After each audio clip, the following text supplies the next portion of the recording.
Okay, so we're working on a shark vacuum. Hi, this is Bob Pomelo here from DoItYourselfTips.info. And you know, it's one of these household things. I figured I might as well show you how I'm going to clean the clog out of this shark vacuum.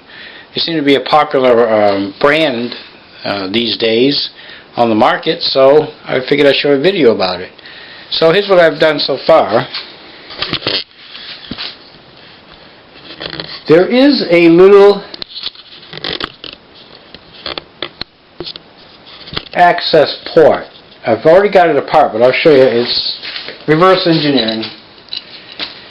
In this access port, I've pointed out to you with a screwdriver, there's this little plastic cover with 2 screws. There's a hose with 2 more screws and a little rubber gasket. And what that does is that connects the floor sweeper to the main vacuum engine, or the motor.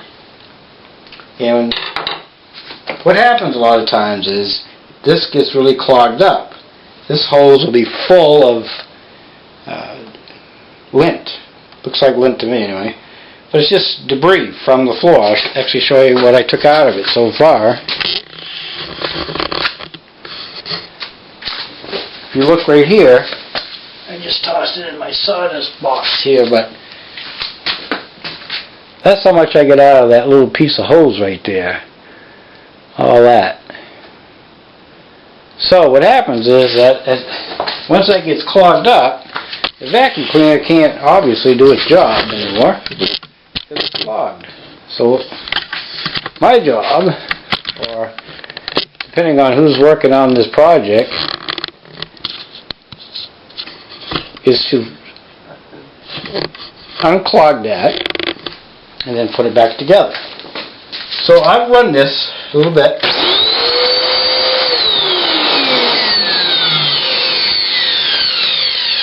Motor seems to be sucking fine. It's doing its job.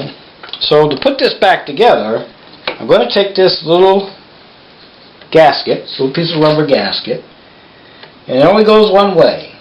So if you're kind of confused on it, it'll only go in there one way. 2 little screws, so I put this back, but what I like to do is start the screws in here as I go in.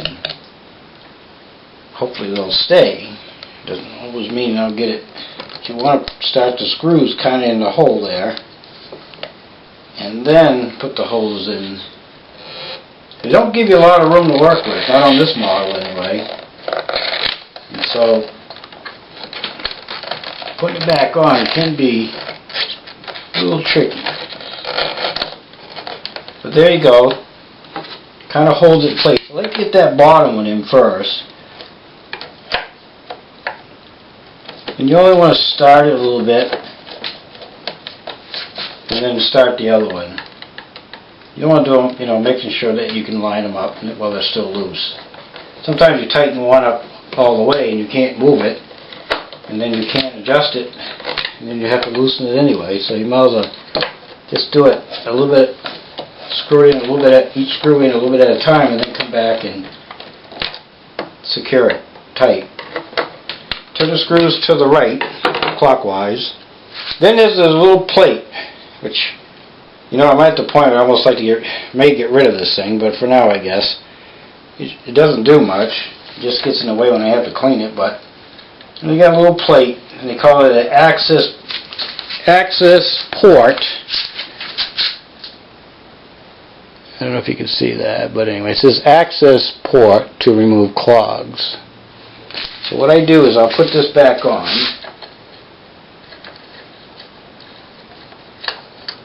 And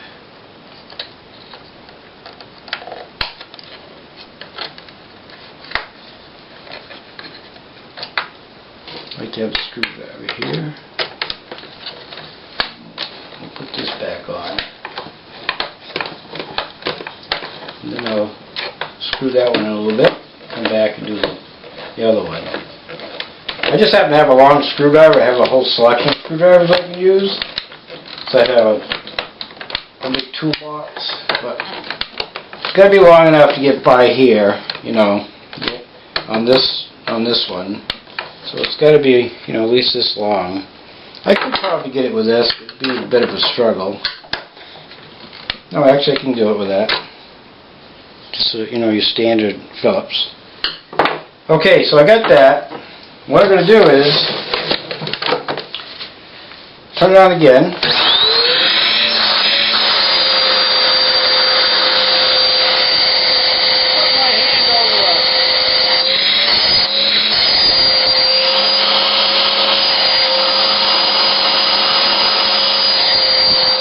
I was putting my hand over the port, over the, right here, where it's, the motor is, where its actual vacuum is, just to make sure it was getting vacuumed.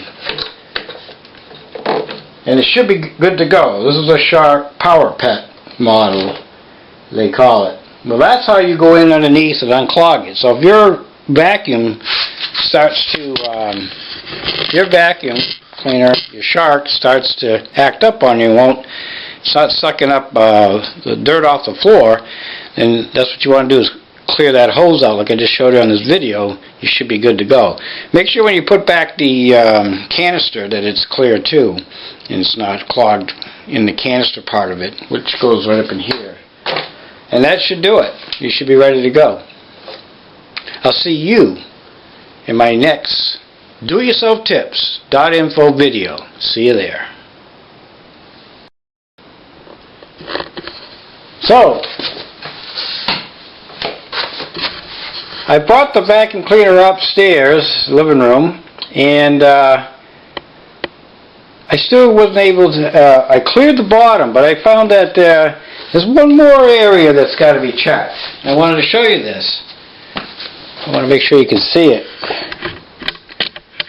What's going on here is that right in here, there's a little clip on this bottle. If you take that off, and I noticed that this part of it, which this little red button here, you push down on it, this is adjustable. This gives you your height. I noticed this is clean by looking through it, just like that. So I know that the clock, it wasn't a problem there. But what I did notice is when I looked up in here, and I checked the canister was all clean, it was no clogged, it was put on correctly. So what I found is right in there, in this little turn here, this 90-degree angle, it's clogged. So I wasn't getting any suction. So I'm grabbing it with my fingers so you can see it, and this is why it was still clogged. It's a very small section here. What they did is, right in here, it's not that wide, and so it tends to get caught. So even though I cleaned the bottom, like I showed you, look up in here and pull out, just like I did, and that should fix it. Put it back. In any case, that's what it was. It was that button that was clogged that hose up. So you got to check two ends of it. Up there by the handle on the Shark, on our model, it's called the Shark Power Pet. Check that. And at the bottom, where I showed you take those 4 screws out, make sure those are not clogged, because that's the first 2 places that get clogged on this model.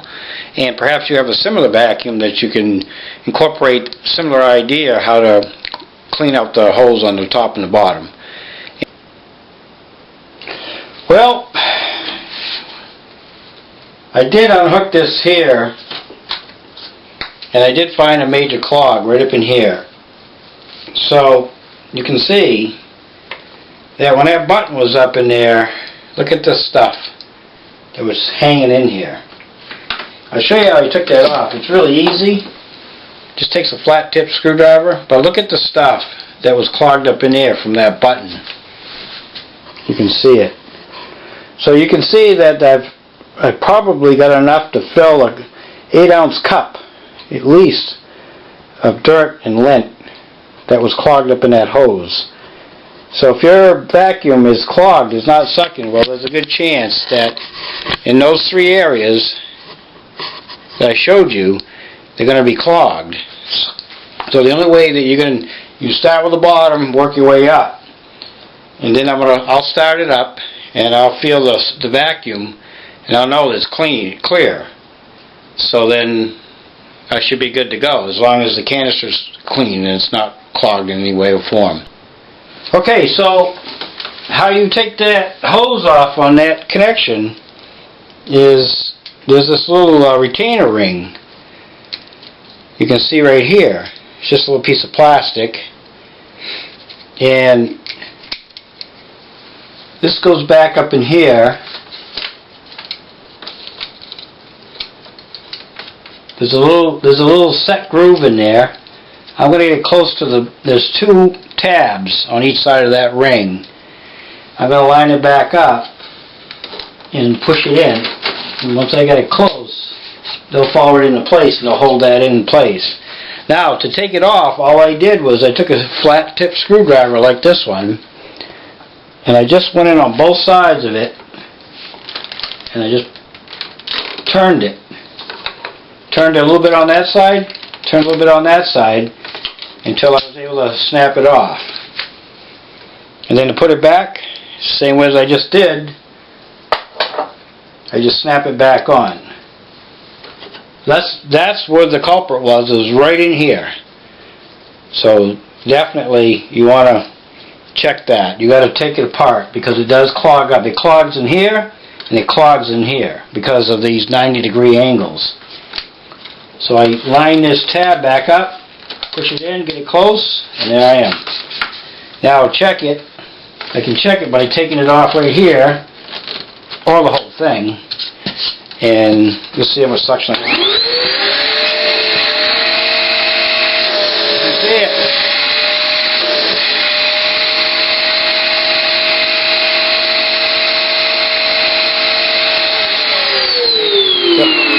So now I know I've got suction, because obviously it can hold right onto my hand. So I'll see you in my next video, and thanks for watching. And if you want more tips on how-to subjects and topics, go to doyourselftips.info, and I'll see you there, and see you in my next video.